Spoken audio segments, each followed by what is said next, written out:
बिस्मिल्लाहिर्रहमानिर्रहीम। अस्सलाम वालेकुम। वीज़े के बारे में बताएंगे और फ़्लाइट्स के बारे में बताएंगे। वीज़े के बारे में बात करते हैं, क्या वीज़े की रेशो क्या है, क्योंकि कोरोना बढ़ता जा रहा है बड़ी तेज़ी से। दुबई क्या कर रहा है पाकिस्तान, इंडिया और बांग्लादेश के लिए, अब आपको बताते हैं। एक 90 दिन का वीज़ा है, एक 5 साल का इंडिया के लिए, पाकिस्तान के लिए, बांग्लादेश के लिए, दुनिया के लिए, जिसको 5 साल का मल्टीपल टूरिस्ट वीज़ा कहते हैं, वो भी आप ले सकते हैं।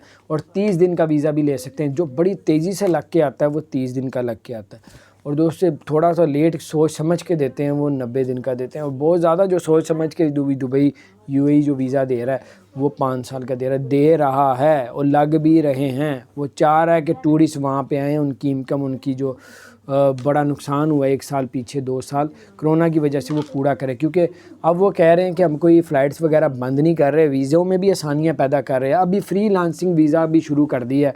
आज़ाद वीज़ा पहले गवर्नमेंट नहीं देती थी, अब पहले ट्रैवल एजेंसी वाले कंपनियों के थ्रू आज़ाद वीज़ा दिया जाता था।